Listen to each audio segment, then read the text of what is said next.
जय माता दी, मैं राधिका आप सबका स्वागत करती हूँ अपने एक न्यू व्लॉग में और उम्मीद करती हूँ मेरे व्लॉग्स आपको पसंद आ रहे होंगे। पसंद आते हैं तो लाइक कर दिया करिए और जो नए आते हैं विज़िट करने के लिए वो प्लीज़ मेरे चैनल को कर लीजिएगा सब्स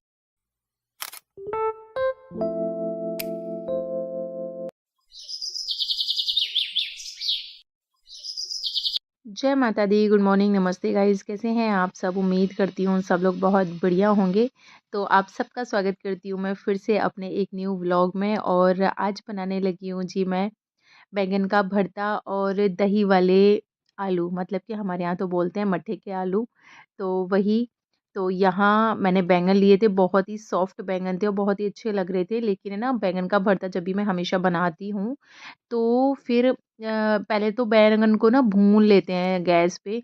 लेकिन मुझे भूनने में ना थोड़ा-सा डर लगा रहता है कि फ्रेश ना बाहर से ये बैंगन जो मैंने लिए हैं आज, बहुत ही फ्रेश नज़र आ रहे थे, बहुत सॉफ्ट नज़र आ रहे थे। पर फिर भी देखिए, ये जो बैंगन काटा है मैंने बाहर से बिल्कुल फ्रेश था, कोई दिक्कत नहीं थी, कहीं से भी कोई होल नहीं था इसके अंदर। उसके बावजूद भी अंदर से ये बैंगन थोड़ा-सा ख़राब निकला है। तो बस यही मुझे डर रहता है, इसलिए मैं कभी भी ना बैंगन का भरता भून कर नहीं बैंगन बनाती हूँ, मुझे टेंशन ही लगी रहती है फिर।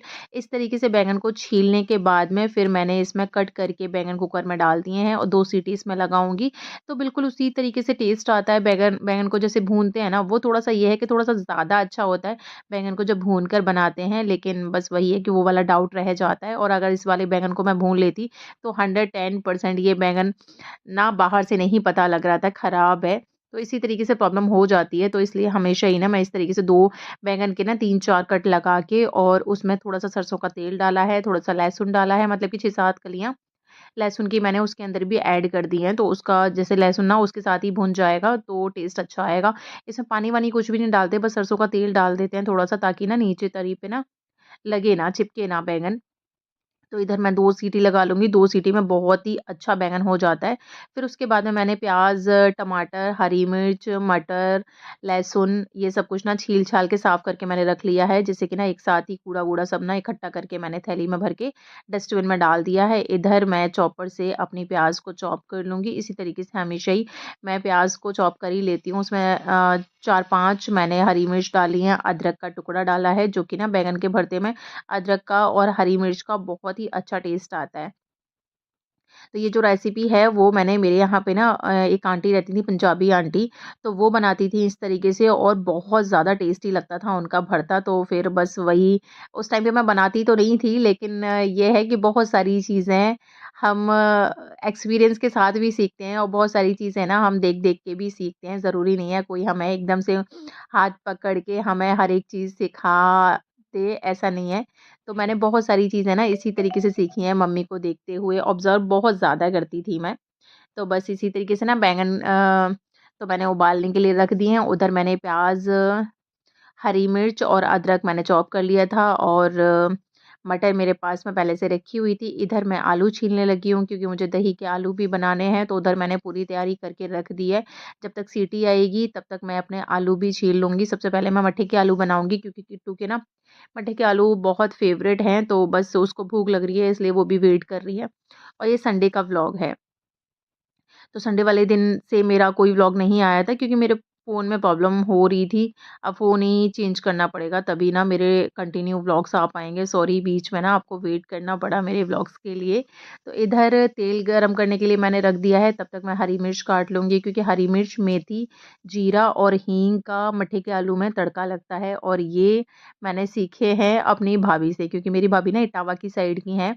और इटावा साइड में ये मट्ठे के आलू फ़ेवरेट होते हैं, यहाँ तक कि ये तो शादी फंक्शंस वग़ैरह में भी ना इनके यहाँ में मट्ठे के आलू बनते ही बनते हैं। तो दही है, दही में मैंने थोड़ा-सा पानी डाला है और उसको मैंने अच्छे से फेंट लिया है। और ये जो मथनी है इसको मैं साथ के साथ, लकड़ी की है ना इसलिए मैं साथ के साथ इसको वॉश करके रख देती हूँ। फिर जी मैंने मसाला ले रही हूँ मैं, तो मसाले की ही मैंने एक कटोरी ली है जो कि खाली है इस टाइम पे। तो उसमें मैंने बेसिक से मसाले डाले हैं, जैसे कि धनिया, लाल मिर्च और हल्दी। और ये मैंने तड़का लगाया। आज मेरे पास कड़ी पत्ते नहीं है, नहीं तो कड़ी पत्ते भी मैं डालती। और इस तरीके से पानी में ऐड करके जब मसाले डालते हैं ना, तो फिर जलने का कोई भी प्रॉब्लम नहीं रहता है, जलते नहीं है इस तरीके से मसाले। या फिर ये है कि प्याज़ वगैरह भूनते हैं ना, उसके बाद में ड्राई मसाले डाल दो तो बच जाते हैं। लेकिन अगर मैंने तो सिर्फ़ मेथी और जीरा ही डाला था, उसके साथ में मैं इसी तरीके से मसाले ऐड करती हूँ। फिर मैंने अपने आलू जो मैंने छील के रखे थे, बस उनको फोड़ लिया है और उसमें मिक्स कर दिया था मसाले में। उसके बाद में मैंने ये इधर मट्ठा डाल दिया है, मतलब कि जो छाछ बनाई थी वो मैंने डाल दिया। इसको मैं कंटिन्यू चलाती रहूँगी। अगर इस तरीके से नहीं चलाते हैं तो फिर मट्ठा ना फट जाता है, जो कि देखने में भी नहीं अच्छा लगता है और खाने में भी ना टेस्ट नहीं आता है। फटा-फटा सा हो जाता है वो। तो इस तरीके से क जब तक ना उबाल नहीं आएगा तब तक, जैसे कढ़ी बनाते हैं ना उसी तरीके से सेम ही प्रोसेस इसका रहता है। तो देख रही थी मैं चमचा हटाने के बाद में कि अभी उबाल आया है कि नहीं आया है, लेकिन अभी उबाल आया नहीं है इसमें। और देखिए अच्छे से ना जब बन जाती है ना तो अपने आप ही जो ऑयल डालते हैं ना वो ऊपर आ जाता है बिल्कुल। इसमें मैंने डाल दिया है हरा धनिया और बस सुपर्ब से मस्त वाले ना मेरे मट्ठे के आलू तैयार हैं। नमक ना सबसे लास्ट में ऐड करते हैं जिससे कि सब्ज़ी ना फटे। तो मट्ठे के आलू तैयार हो गए थे। इधर बनाने लगी थी मैं बैंगन का भरता, तो फिर उसके लिए मैंने नॉन स्टिक कढ़ाई ली है और उसमें मैंने सरसों का तेल डाल दिया है। और कुछ सब्जियाँ ऐसी होती हैं जिनमें ना थोड़ा-सा ऑयल ज़्यादा डाला जाता है, तो बैंगन के भरते में जब तक ना थोड़ा-सा ऑयल ऊपर निकल कर ना आए तब तक मज़ा नहीं आता है, क्योंकि ये पंजाबी रेसिपीज़ होती हैं ना, इसलिए। तो फिर इसमें मैंने सरसों का तेल जैसे ही गरम हो गया था उसके बाद में मैंने जीरा डाल दिया था। जीरा थोड़ा-सा तड़का था, उसके बाद में ही मैंने खूब सारी प्याज़ डाली है, जैसे कि आप देख ही रहे हो ढेर सारी प्याज़ थी। और ये सफल मटर रखी हुई थी मेरे पास में, तो वो भी मैं प्याज़ के साथ में ही डाल दे रही हूँ, ताकि वो अच्छे से भुन जाएगी, क्योंकि थोड़ा-सा ना कच्चा-कच्चा रह जाता है ना अ, मटर बाद में अगर डालती तो मैं।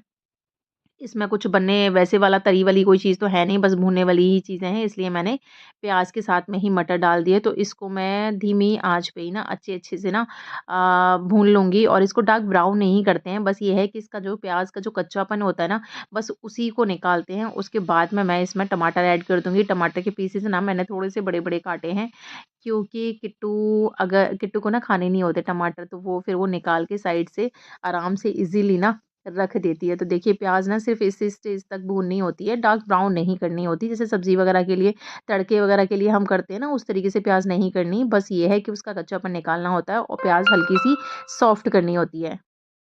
टमाटर भी हमें तब तक भूनने होते हैं जब तक कि वो सॉफ्ट ना हो जाए और इस जो ग्रेवी का ऑयल होता है वो हल्का-हल्का सा ना इसके ऊपर आने लग जाता है। तो हमें समझ जाना चाहिए कि हमारी ग्रेवी बिल्कुल तैयार है भरता डालने के लिए। फिर उसके बाद में इसमें मैंने जैसे कि ना टमाटर डालने के बाद में मैंने मसाले ऐड करे थे। तो धनिया डाला है, मिर्च डाली है, हल्दी डाली है, बेसिक से मसाले ही पड़ते हैं इसमें। थोड़ा-सा डालूँगी मैं इसमें गरम मसाला और उसके बाद में इसको चला दूँगी मैं, क्योंकि टमाटर डाल दिए हैं, उसमें टमाटर में थोड़ा-सा पानी होता है, तो मसाले हमारे ना इसमें जलेंगे नहीं। पानी इसमें बिल्कुल भी 1 बूँद भी ऐड नहीं करनी होती है। तो जब बिल्कुल भरता तैयार हो जाएगा उसके बाद में मैं डालूँगी इसमें आमचूर पाउडर, मतलब कि खटाई। तो इसको अच्छे से भूनने के, मसाले को भी अच्छे से भूनने के बाद में फिर डाल दूँगी मैं इसमें जो भरता मैंने उबाला था ना कुकर में, तो बस वही। और चम्मच को अच्छे से मैंने उसको एक थाली में ना फेंट लिया था। जैसे बीज तो बिल्कुल थे ही नहीं, क्योंकि बहुत ही सॉफ्ट बैंगन थे और बिना बीज वाला जो बैंगन होता है ना उसमें बीज कम निकलते हैं, उसका भरता।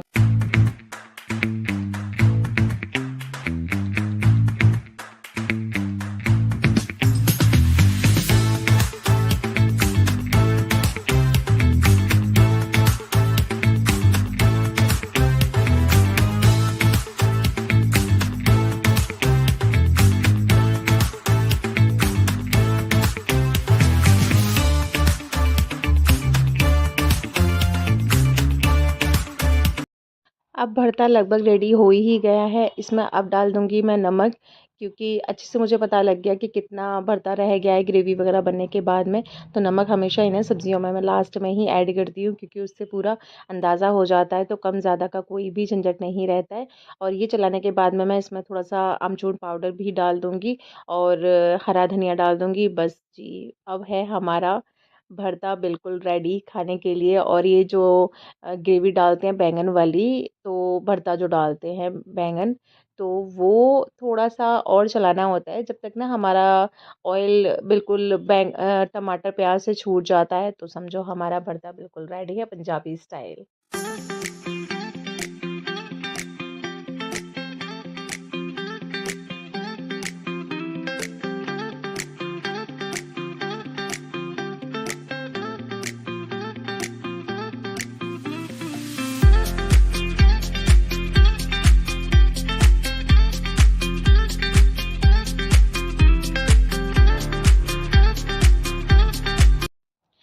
ही के आलू और बैंगन का भरता दोनों ही रेडी होके साइड से मैंने रख दिए हैं। इधर बनाने लगी हूँ मैं रोटियाँ, और रोटियाँ सेकने के बाद में फिर मुझे आज थोड़ी सी सिलाई करनी है। और आज दिन है, जैसे कि ना मैंने आपको बताया कि संडे का, तो आरू की स्कूल में एनुअल फंक्शन है, तो शाम के टाइम पर वहाँ भी जाना है। और बस ये खाना पीना खा के ना ये भी अपने मम्मी पापा से मिलने के लिए जा रहे हैं गाँव। तो ये निकल जाएंगे, फिर शाम को मैं और किट्टू ही जाएंगे आरू के एनुअल फंक्शन में। और आरू ने ना पार्टिसिपेट भी किया है, तो उसका डांस भी है, और उसका फर्स्ट में ही, मतलब कि पहला डांस आरू का ही है। तो हमें टाइम से भी पहुंचना पड़ेगा, और आज रात तो होनी ही होनी है। तो बस आज का मेरा यही काम धाम का रूटीन था, फटाफट से मैं काम में लगी हुई थी। और भाई दूज के तीसरे चौथे दिन ना मैं कुछ सूट भी लेकर आई थी, जिसमें से कि एक सूट की मुझे सिलाई करनी है, कटिंग मैंने कर चुकी हूँ, और कुर्ती की कटिंग कर चुकी हूँ। तो आज बस मुझे वही स्टिच करना है। तो इधर मेरी रोटियां भी बन गई थी, उन पर मैंने घी भी लगा कर रख दिया है, क्योंकि गरम गरम रोटियों पे घी आराम से लग जाता है, ठंडी हो जाती है फिर थोड़ा सा सही नहीं लगता है, अच्छा सा नहीं लगता है। तो इधर मेरी किचन भी साफ़ हो गई थी, साथ के साथ हैंड टू हैंड मैं, जैसे कि आपको हमेशा ही पता है कि मैं किचन को क्लीन कर ही देती हूँ। तो इधर मैंने गैस चूल्हा भी साफ़ कर दिया। गैस चूल्हे को ना खाना बनाने के तुरंत बाद नहीं साफ़ करना चाहिए, ऐसा मेरा दादी बोलती थी। तो बस मुझे रोटियां वगैरह मैंने लगाई थी, और मैंने स्लेब साफ़ कर दी थी। उसके बाद में चूल्हा थोड़ा ठंडा हो गया था, जैसे बोलते हैं ना गरम गरम चूल्हे को कभी भी साफ़ नहीं करना चाहिए। तो आराम से 15-20 मिनट मुझे हो गए थे। तो यहाँ मैंने अपना चूल्हा भी साफ़ कर दिया है। चूल्हा साफ़ करने के बाद मैं चली जाऊँगी मैं नहाने के लिए। बनाने के तुरंत बाद ही मैंने चकले को ना सिंक में गलाने के लिए रख दिया था। तो वो सबसे पहले मैंने वॉश कर दिया है, क्योंकि जूठे बर्तनों में चकले को कभी भी नहीं डालना चाहिए। तो वो मैंने साफ़ करके ऊपर रख दिया है। कांच की प्लेट थी, वो मैंने वॉश कर दी है। साथ के साथ मेरी पूरी किचन हो गई है क्लीन, और चकले को साथ के साथ ही मैंने अंदर रख दिया है, क्योंकि कांच का है, तो पत्थर का है सॉरी, तो वो टूटने टाटने का ना थोड़ा सा डर रहता है। तो कांच के बर्तनों को, पत्थर के बर्तनों को तो सबसे पहले ही मैं क्लीन करके बाहर की साइड में रख देती हूँ। तो इधर मेरा किचन का काम तो हो गया है जी, बिल्कुल ख़त्म। अब बस नहाने के बाद में पहुँचना है मुझे सिलाई करने के लिए।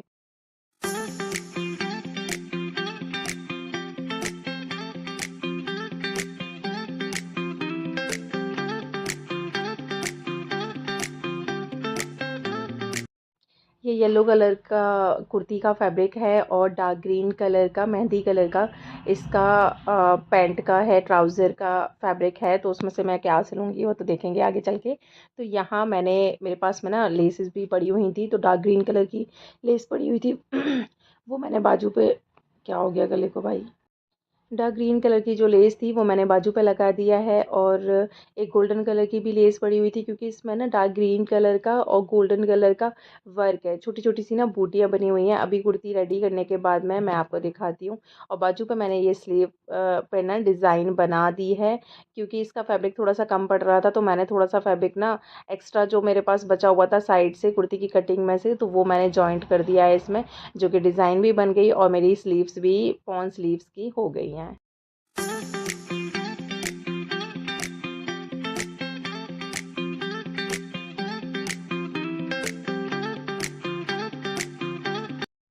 ये हो गई है जी हमारी कुर्ती बिल्कुल रेडी। तो मुझे नहीं पता वीडियो में अच्छे से क्लियर दिखाई दे रही है कि नहीं दिखाई दे रही है, लेकिन सामने से कुर्ती बहुत सुंदर लग रही थी। ये स्लीव्स की डिज़ाइन बना दी है मैंने, बीच में ये स्लिट बनी हुई थी, इसमें अटैच थी, तो वो साइड से अटैच थी, तो मैंने उसको बीच में लगा दिया है। नेक पे मैंने लगा दी है पाइपिंग, और 1-2 दिन में इस कुर्ती को मैं पहनूंगी तो फुल लुक इसका आपको दिख ही जाएगा। तो कुर्ती रेडी होने के बाद में फिर मैं खुद भी रेडी हो गई थी, और अब आ गए हैं हम आरू के स्कूल में। और अभी टाइम तो हो रहा है 5:30 पौने 6 बजे का, लेकिन अभी मौसम चेंज हो गया है ना, तो थोड़ा सा जल्दी से अंधेरा हो जाता है। तो ये हूँ जी मैं। और आज मैं ज़्यादा वीडियो नहीं शूट कर पाई थी, क्योंकि आज वहाँ बहुत ज़्यादा भीड़ भाड़ थी, थोड़ा सा ना ऑकवर्ड लग रहा था इसलिए। तो अंदर की साइड में थोड़ा सा ज़्यादा अंधेरा लग रहा था, बाहर ये पूरा ग्राउंड है, 3 स्टेज थी। और आरू का डांस, जैसे कि मैंने आपको बताया ही है कि आरू का पहला डांस है, तो हमें बिल्कुल टाइम से ही आना था। तो उसका अभी ये आ गया है, तो यहाँ डांस स्टार्ट हो गए थे। और फिर उसके बाद में हमें फ्री होते होते टाइम हो गया था पौने 10 बजे का, पौने 10 बजे के अराउंड हम लौट कर आए थे। और आरू का डांस ना लाइव तो क्लियर दिख रहा था, क्योंकि स्टेज थोड़ा सा दूर पड़ रहा था। हम लोग जबकि ना फ्रंट पर ही बैठे थे, ज़्यादा दूर नहीं बैठे थे, तो ये इसी में आरू था डांस में।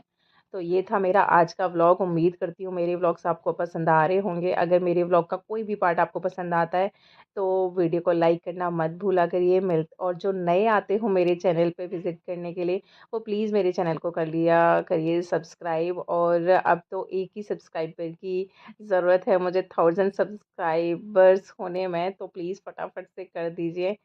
और थैंक यू सो मच आप लोगों के सपोर्ट के लिए। मिलते हैं फिर इसी तरीके की वीडियोस के साथ में, तब तक अपना ध्यान रखिए। Till then bye bye.